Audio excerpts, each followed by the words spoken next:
Саламатсыздарбы. Эмеси Евошунду программасы. Жогорку кеңештеги Республика Ата Журт фракциясы бүгүн жыйын өткөрүп, коррупция маселесин талкуулады.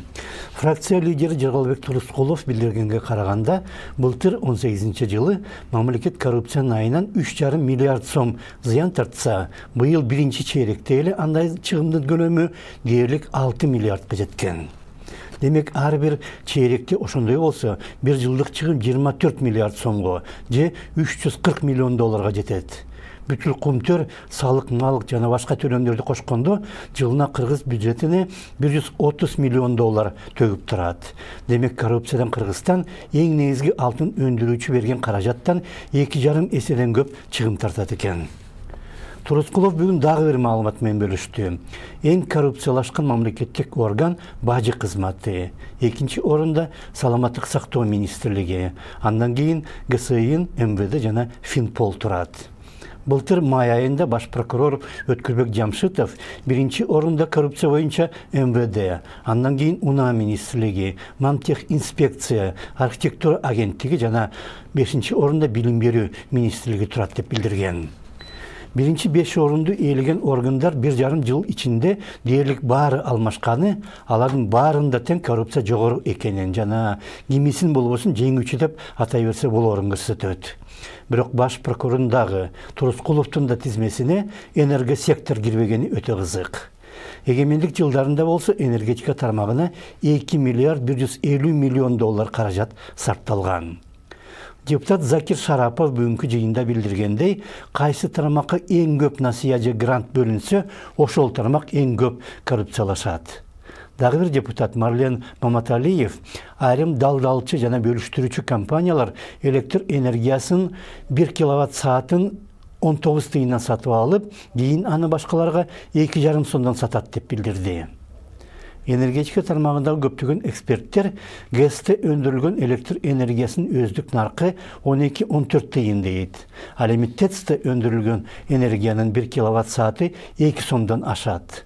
Ошондуктан жылуулук борборунда электр энергиясын чыгарбаш керек. Бирок биз ошентебиз. Жана Бишкек ТЭЦин модернизациялаганда дал ошол электр жагы оңдолгон. Авария болсо кийин жылуулук жагында болгон. Мамлекет өзү 1 киловатт саатты 19 тыйындан сатып атса, анын өздүк наркы андан кымбат болбош керек. Демек, кимдир бирөө атайлап ТЭЦтин электр чыгаруучу жагын оңдоткон. Анткени ал жакта өндүрүлгөн кымбат киловатт сааттар ГЭСтен келген арзан энергия менен аралашканда коррупциянын изи жашырылмак. Кайсынысы канча үлүш кошуп, канча тураарын так эсептеп чыгуу татаалданмак. Алмазбек Атамбаев имел прямое отношение к модернизации ТЭЦ города Бишкек. Бишкек жылуулук борборун модернизациялоого Алмазбек Атамбаевдин түздөн-түз тиешеси бар. Ал көрсөтмө берип жетектеген. Кытайдын Эксим банкы жана TBA компаниясы менен келишим түзүш керек деп премьер-министрге жана тышкы саясат бөлүмүнүн башчысы Сапар Исаковго көрсөтмө берген. Ошондуктан бүгүн Бишкек ТЭЦин модернизациялоого мурдагы президент Алмазбек Атамбаевдин катышканы далилденген. Экс-президента Алмазбека Атамбаева в модернизации ТЭЦ города Бишкек.